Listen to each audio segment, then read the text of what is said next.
जय हिंद साथियों, स्वागत है आप सभी का आज के एक नए ब्लॉग में। साथियों, आज की वीडियो एक इन्फॉर्मेटिव वीडियो होने वाली है। जिसमें मैं आपको बताऊंगा कि आप घर बैठे वोटर आईडी, जी हाँ, घर बैठे वोटर आईडी आप कैसे बना सकते हैं। फुल वीडियो आपको, फुल कंप्लीट गाइडेंस वीडियो आपके लिए लेकर के आया हूँ।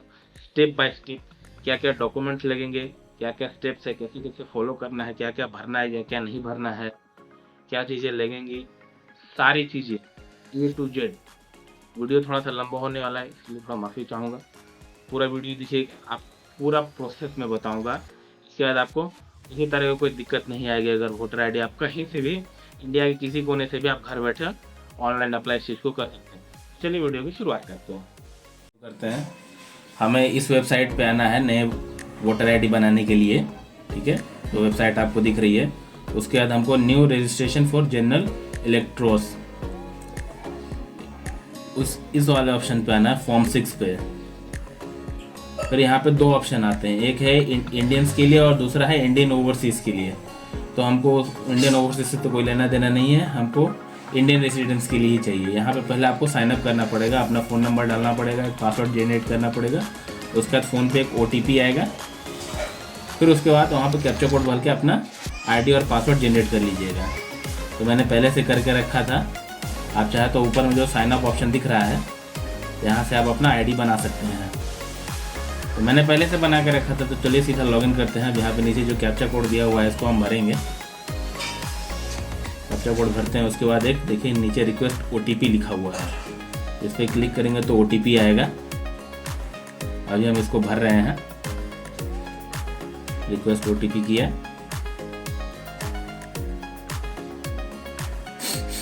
उसके देखिए यहाँ पे OTP आएगा। OTP आया, हमने OTP भरा, सबमिट किया। फिर ये इस तरह का पोर्टल खुल जाएगा। इसका मतलब आप लॉगिन हो गए पहले, वहाँ पे लॉगिन हो गए। उसके बाद फिर फॉर्म 6 पे क्लिक किए। फिर देखिए आपको इस तरह का कुछ पोर्टल ओपन हो जाएगा, जहाँ पे आपको state, district, assembly constituency, personal detail, relative detail, contact detail, Aadhaar detail, gender, date of birth, present detail, address, disability details, ये सारी चीज़ें आपको भरनी पड़ेंगी। चलिए एक एक चीज़ें करके भरते हैं। जैसे मेरे केस में मेरा वेस्ट बंगाल से है, तो मैं यहाँ पे सेलेक्ट स्टेट में मैं वेस्ट बंगाल भर लूँगा। वेस्ट बंगाल डिस्ट्रिक्ट, यहाँ पे मैं अपना डिस्ट्रिक्ट ले लिया हुगली, ठीक है। उसके बाद यहाँ पे अपना असेंबली, ध्यान दीजिएगा, आपको असेंबली अगर पता नहीं है तो अपना जो वोटर ID कार्ड है उसके पीछे आप ऑपोजिट साइड में देखिएगा कि वहाँ पे आपका असेंबली कॉन्स्टिट्यूंसी असेंबली लिखा होगा। तो मेरे केस में 187 चापदानी, हम उसको यहाँ सेलेक्ट कर लिए। फिर हम नीचे आएंगे नेक्स्ट बटन पे। फिर यहाँ पे पर्सनल डिटेल्स मांगा है, मतलब उस व्यक्ति का नाम मांगा है जिसको आप, जिसके लिए आप नया वोटर ID बना रहे हैं। उसका नाम और सरनेम डालना पड़ेगा यहाँ पे, और उसका एक फ़ोटो यहाँ पे अपलोड करना पड़ेगा। चूजन फाइल जो को आपको दिख रहा होगा, यहाँ पे आपको एक फ़ोटो अपलोड करना पड़ेगा उस व्यक्ति का। फ़ोटो अपलोड करने के बाद नेक्स्ट बटन, नेक्स्ट पे क्लिक किए। तो देखिए यहाँ पे रिलेटिव का डिटेल्स मांग रहा है, मतलब कोई भी details, father, husband, mother, wife, जो भी है, या फिर कोई लीगल गार्डियन। तो हमारे केस में हस्बैंड का नाम जाएगा, हस्बैंड का नाम हम अभी डाल रहे हैं, फिल कर रहे हैं। तो इसके बाद नेक्स्ट बटन पे हम क्लिक करेंगे, जैसे ही फिलअप हो जाता है।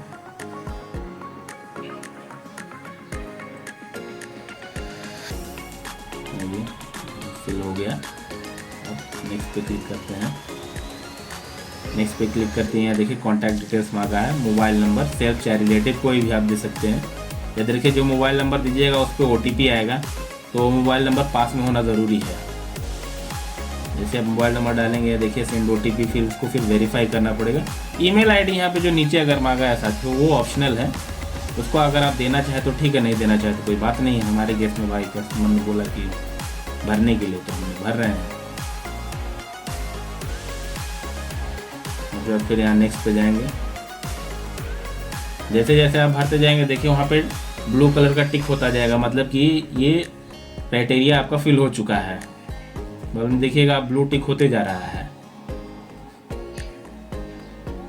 देखिए अब यहाँ पे आधार डिटेल्स मांग रहा है, एंटर आधार डिटेल्स, तो आपको आधार डिटेल डालिए।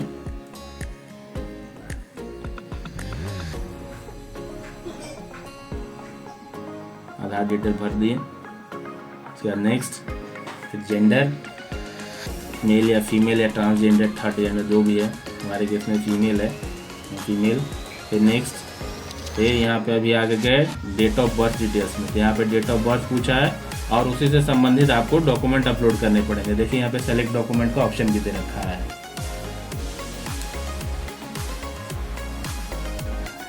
ठीक है, फिर उसे से संबंधित 2 MB का आपको फाइल अपलोड करना पड़ेगा। तो इतने सारे ऑप्शन है, जैसे बर्थ सर्टिफिकेट हो गया, आधार कार्ड हो गया, पैन कार्ड हो गया, ड्राइविंग लाइसेंस हो गए, क्लास 10th और 12th का स्कूल का सर्टिफिकेट रिजल्ट हो गया, इंडियन पासपोर्ट हो गए, इतने सारे ऑप्शंस हैं। इसमें से आप कोई भी सेलेक्ट कर सकते हो। तो हमने अपलोड कर दिया है सेलेक्ट करके फाइल, तो हम सीधे नेक्स्ट पे जाएंगे। नेक्स्ट पे जाने के बाद यहाँ पे एड्रेस पूछ रहा है, तो हम आप यहाँ पे अपना प्रेजेंट एड्रेस फिल करेंगे। फिर इससे संबंधित हमको एक डॉक्यूमेंट भी अपलोड करना पड़ेगा। यहाँ पे 2 ऑप्शन दिया गया है नीचे में। चलिए पहले एड्रेस को फिल करते हैं।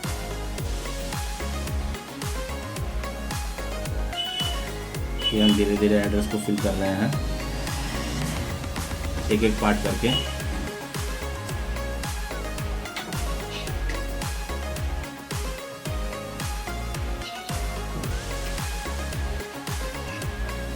जैसे ही हम इसको फिल करेंगे फिर हम नीचे आएंगे। हर एक चीज़ मतलब हर एक चीज़ आपको इसमें फिल करना पड़ेगा, करेक्ट डालना पड़ेगा।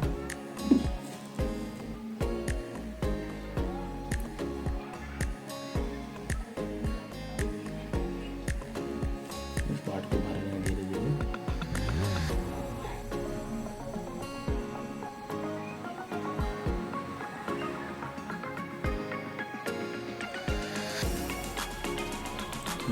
हमने ऊपर का पूरा डिटेल्स भर लिया।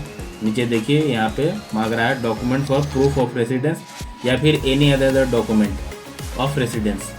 इसमें क्या है, वाटर, इलेक्ट्रिसिटी, गैस बिल, आधार कार्ड, करंट बैंक का पासबुक हो गया, इंडियन पासपोर्ट हो गया, या फिर ज़मीन का अगर कागजात भी है, या फिर अगर आपका खुद का ज़मीन है तो उसके कागजात वगैरह भी यहाँ पे चल जाएंगे। अगर आप रेंटल पे रहते हैं तो उसका एग्रीमेंट भी आप चाहे तो यहाँ पे अपलोड कर सकते हैं। तो हमारे केस में तो हम ये तो डॉक्यूमेंट हम सेलेक्ट नहीं करेंगे, हम एनी अदर डॉक्यूमेंट में मैं जा रहा हूँ। और इसका रीज़न क्या है ये मैं आपको वीडियो के एंड में बताऊँगा कि मैंने any other proof of document क्यों चुना।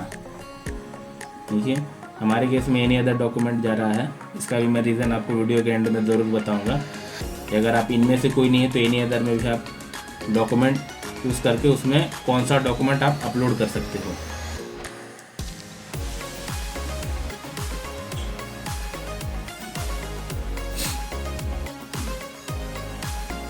यहाँ पे देखिए एनी अदर डॉक्यूमेंट में मैंने क्लिक किया है और मैं यहाँ पे जो टाइप करने वाला हूँ वो होगा रेसिडेंशियल सर्टिफिकेट फ्रॉम काउंसलर।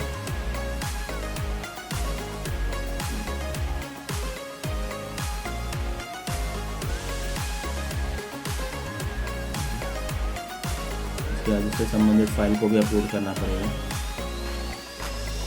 चलिए टाइप करते हैं।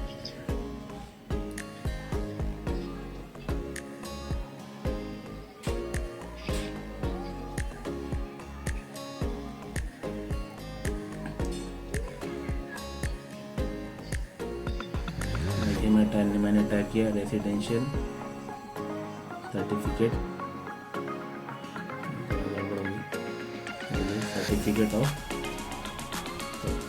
From counsellor.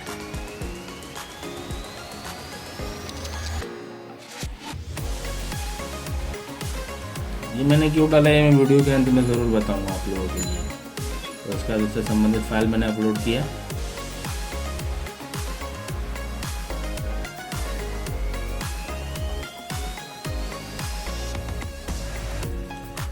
देन नेक्स्ट,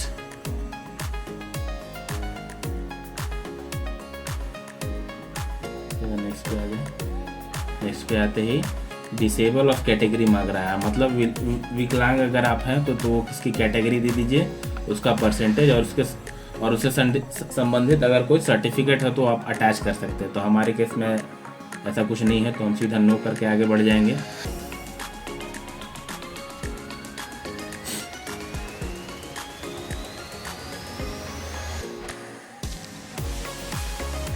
अब देखिए यहाँ पे एक और चीज़ पूछ रहा है कि क्योंकि जो व्यक्ति का नाम आप जिस भी असेंबली में आप इनरोल कराना चाहते हैं, उस व्यक्ति का किसी एक परिवार का नाम, उसके साथ क्या उसका रिलेशन है, और उसका वोटर आईडी का नंबर यहाँ पे आपको मेंशन करना पड़ेगा।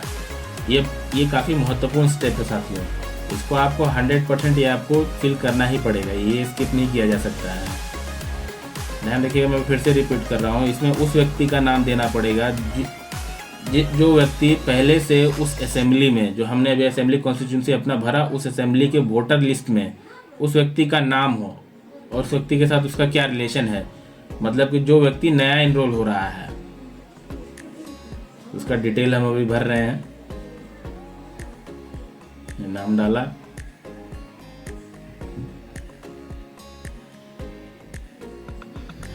उसके साथ रिलेशन, हस्बैंड, उसका वोटर आईडी नंबर,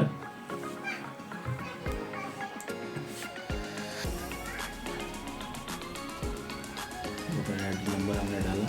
ध्यान रखिएगा, अगर आपको वोटर आईडी नंबर आपके वोटर आईडी के ऊपर में ही लिखा रहता है।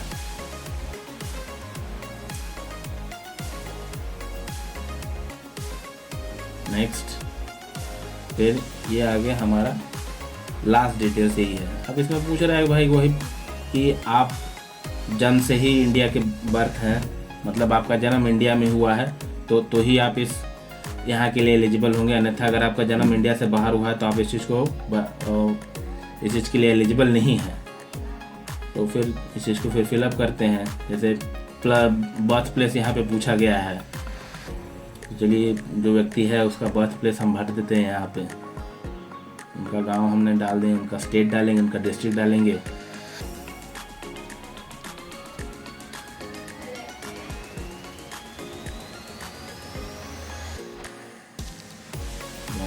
डाल रहे हैं उनका गांव का नाम, उनका स्टेट हो गया, ये स्टेट हो गया, और ये हो गया डिस्ट्रिक्ट। और यहाँ पे जो सेकंड क्वेश्चन है इसमें पूछा है कि आपने जो एड्रेस प्रोवाइड किया है ऊपर में, उस जगह पे आप कितने समय से रह रहे हैं।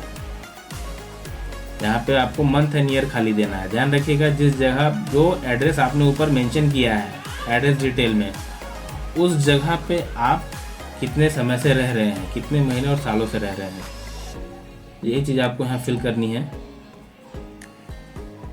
उसके बाद तीसरा नंबर और चौथा नंबर है, तो उसको फिल करने की उतनी ज़रूरत नहीं है, फिर हम सीधे नीचे आ जाएंगे।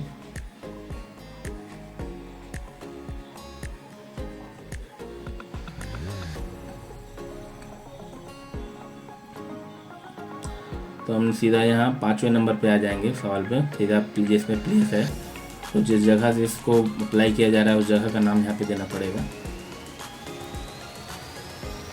तो उसके बाद नेक्स्ट, जैसे नेक्स्ट करेंगे तो एक कैप्चा ओपन हो जाएगा। ये हमारा लास्ट प्रोसेस है, ठीक। यहाँ पे कैप्चा कोड जैसे आप भरेंगे, प्रीव्यू एंड सबमिट, फिर कुछ इस तरह का आपका फॉर्म ओपन हो जाएगा, जिसमें आप चेक कर सकते हैं कि आपका जो भी डिटेल है, आपने जो कुछ भी भरा है जिस भी व्यक्ति का, वो सही है कि नहीं है। आप यहाँ पे चेक जो भी है, अगर आप चेक करते रहिएगा, चेक करके नीचे देखिएगा 2 ऑप्शन दिया हुआ रहेगा, एक कीप एडिटिंग और दूसरा सबमिट। अगर कुछ गलत है तो फिर कीप एडिटिंग में जा करके आप उस चीज़ को ठीक कर सकते हैं, आज आप उस चीज़ को सबमिट कर दीजिए। सबमिट जैसे ही करेंगे आपको एक एक्नॉलेजमेंट नंबर दिया जाएगा, इसको आप डाउनलोड कर सकते हैं अपने फ्यूचर यूज़ के लिए। देखिए नीचे 2 ऑप्शन दिया जाएगा, कीप एडिटिंग और सबमिट।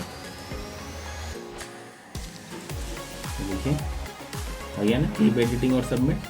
हमारे केस में हमने चेक कर लिया है, सब कुछ ठीक है, तो हम सीधा सबमिट करेंगे।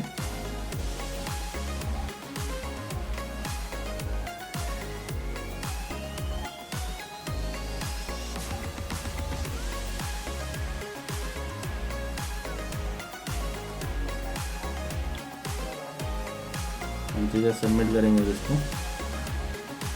सबमिट करते ही देखिए आपको are you sure you want to submit this form, yes किया। देखिए यहाँ पे हमको एक एक्नॉलेजमेंट नंबर दिया जाएगा, it's application has been successfully submitted. आप चाहे तो इसको डाउनलोड करके रख सकते हैं। तो साथियों अब मैं आपको बताऊंगा कि जो मैंने बताया था वीडियो के एंड में, आपको बताऊंगा कि जो मैंने एनी अदर ऑप्शन चुना था रेसिडेंशियल प्रूफ की जगह पे, मैंने सेलेक्ट डॉक्यूमेंट क्यों नहीं चुना? वो इसलिए नहीं चुना कि जो व्यक्ति का वोटर आईडी बनना है उन्होंने अपना एड्रेस को चेंज किया है। जिस कॉन्स्टिट्यूंट असेंबली में रहते हैं उसी असेंबली में एक जगह से दूसरे जगह पे उन्होंने चेंज किया है, और उनका जो आधार कार्ड का एड्रेस था वो पुराने एड्रेस पे था।